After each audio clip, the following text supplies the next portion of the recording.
ఈ మధ్య natural pregnancies కూడా చాలా మందికి అబార్ట్స్ అవుతున్నాయి, లైక్ మల్టిపుల్ టైమ్స్ అవుతున్నాయి. సో అలా అవ్వకుండా వాళ్ళు ఏమైనా జాగ్రత్తలు తీసుకోవాలి అంటే ఏం చెప్తారు?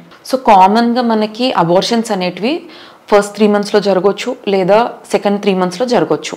సో ఈ ఫస్ట్ 3 monthsలోనే 90% ఆఫ్ ద అబార్షన్స్ మనకి ఫస్ట్ 3 monthsలో జరుగుతాయి. సో ఈ అబార్షన్స్కి రీజన్స్ అనేటివి మల్టిపుల్ రీజన్స్ ఉంటాయి. సో సింగిల్ టైం అబార్షన్ అయింది అంటే వెంటనే మనం ఎవాల్యుయేషన్ అనేది స్టార్ట్ చేయం. కొన్ని బేసిక్ టెస్ట్ మాత్రమే చేస్తాం.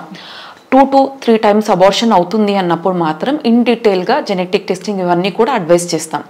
సో కామన్గా ఎందుకు అబార్షన్స్ అవుతాయి అంటే first most common genetic abnormalities అంటే ఏంటి? So male and female, husband and wife ఇద్దరికి కూడా జెనెటిక్ పరంగా ఏదైనా ప్రాబ్లం ఉన్నప్పుడు ఆటోమేటిక్గా ఆ జీన్స్ అనేటివి మనకి బేబీ కూడా క్యారీ అవుతాయి. సో అలాంటి అప్పుడు బేబీకి అయినా జెనెటిక్ ప్రాబ్లం ఉన్నప్పుడు మనకి అబార్షన్ రూపంలో బయటపడుతూ ఉంటుంది. అదొక రీజన్. కొన్ని కండిషన్స్లో ఫాదర్ జీన్స్, మదర్ జీన్స్ రెండు నార్మల్ ఉన్నప్పటికీ కూడా మనకి తయారయ్యేటప్పుడు బేబీ జీన్స్ అనేటివి ఆల్టర్ అవ్వచ్చు. సో జన్యుపరంగా బేబీ అనేది హెల్తీగా ఉండకపోవచ్చు. అలాంటివి ఏంటి, నేచరే టర్మినేట్ చేస్తుంది. సో అబార్షన్ రూపంలో బయటకు వస్తూ ఉంటుంది. కొన్నిసార్లు ఏంటి, 3rd monthలో మనకి పెద్ద స్కానింగ్స్లో ఎన్టీ స్కాన్ అంటాం ఆర్ టిఫా స్కాన్ అంటాం. అలాంటి కండిషన్స్లో అబ్నార్మల్ బేబీ అనేది మనకి డిటెక్ట్ అవుతూ ఉంటుంది. అండ్ సెకండ్ అదర్ రీజన్స్ వచ్చేసి మనకి మెయిన్గా sugar levels. So sugar levels కానివ్వండి, థైరాయిడ్ లెవెల్స్ కానివ్వండి, థైరాయిడ్ ఏమన్నా చాలా హై ఉందనుకోండి, సో థైరాయిడ్ వల్ల కూడా మనకి అబార్షన్స్ అనేటివి కామన్గా చూస్తూ ఉంటాం. షుగర్ లెవెల్స్ ఎక్కువ ఉన్నప్పటికీ కూడా ఇవి కూడా అబార్షన్స్కి దారి తీయడం అనేది చూస్తూ ఉంటాం. అండ్ అదర్ రీజన్స్ ఏంటి, మనకి లుటియల్ ఫేజ్ డిఫెక్ట్ అంటారు. అంటే ఏంటి, మనకి ఎగ్ రిలీజ్ అయిన తర్వాత, ఫర్టిలైజ్ అయిన తర్వాత మనకి కార్పస్ ల్యూటియం అనేది ఫామ్ అవుతూ ఉంటుంది. సో కార్పస్ ల్యూటియం నుంచి మనకి మెయిన్గా ప్రెగ్నెన్సీ క్యారీ చేయడానికి, ప్రెగ్నెన్సీ అనేది కంటిన్యూ అవ్వడానికి ప్రొజెస్ట్రాన్ అనే హార్మోన్ కావాలి. ఈ హార్మోన్ ఎక్కడి నుంచి వస్తుంది అంటే మనకి మెయిన్గా కార్పస్ ల్యూటియం నుంచి వస్తుంది. సో ఆ లోపల ఉన్న కార్పస్ ల్యూటియం అనేది మనకి ప్రొజెస్ట్రాన్ హార్మోన్ అనేది సరిగ్గా విడుదల చేయనప్పుడు మనకి అబార్షన్స్ అనేటివి కామన్గా చూస్తుంటాం. కొంతమందికి ఏంటి, గర్భసంచీస్ అనేటివి ప్రాబ్లం ఉంటాయి. గర్భసంచి 2 విభాగాలుగా ఉండడం, గర్భసంచి కొద్దిగా చిన్నగా ఉండడం, లేదా గర్భసంచి లోపల పొర ఉండడం, ఇలాంటివన్నీ కామన్గా చూస్తూ ఉంటాం. సో దీనివల్ల కూడా కొన్నిసార్లు మనకి అబార్షన్స్ అనేటివి కామన్గా చూస్తూ ఉంటాం.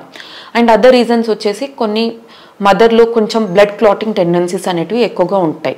సో దానివల్ల ఏం జరుగుతుంది, మనకి రక్తస్రావం అనేది, రక్తం సరఫరా అనేది గర్భసంచికి తగ్గిపోయి మనకి అబార్షన్స్ అనేటివి కామన్గా అవుతుంటాయి.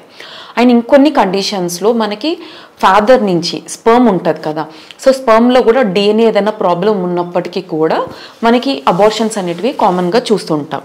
సో ఇప్పుడు అబార్షన్స్ అవుతున్నప్పుడు సపోజ్ ఒక ఫీమేల్ 2 times అబార్షన్స్ అని వచ్చింది అనుకోండి, 3rd time అబార్షన్ అవ్వకుండా ఉండడానికి ఫస్ట్ అంటే లైక్ నెక్స్ట్ ప్రెగ్నెన్సీ అనేది ప్లానింగ్ చేసుకోకముందే వాళ్ళకి కొన్ని బేసిక్ టెస్ట్ అడ్వైస్ చేస్తాం.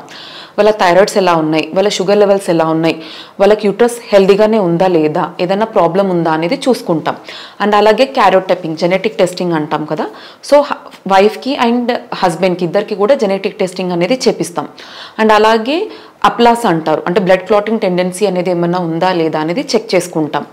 అండ్ హస్బెండ్ విషయానికి వస్తే సెమెన్ అనాలిసిస్ ఎలా ఉంది, DNA నార్మల్గానే ఉందా లేదా, ఇంటాక్ట్ ఉందా లేదా అనేది కూడా చెక్ చేపిస్తాం. ఇవన్నీ చెక్ చేపించి ఇందులో ఏదైనా ప్రాబ్లం ఉన్నట్టయితే దాన్ని క్లియర్ చేశాకనే నెక్స్ట్ ప్రెగ్నెన్సీ అనేది ప్లానింగ్ చేసుకోవాలి. అండ్ అట్మోస్ట్ ఇంపార్టెంట్ థింగ్ ఏంటంటే వెయిట్ కూడా. చాలామంది ఒబెసిటీతోని కూడా సఫర్ అవుతూ ఉంటారు. సో వెయిట్ అనేది ఆప్టిమైజ్ చేసుకున్నాకనే నెక్స్ట్ ప్రెగ్నెన్సీ అనేది ప్లానింగ్ చేసుకుంటే మనకి ఇలాంటి రిస్క్ అనేటివి చాలా తక్కువగా ఉంటాయి.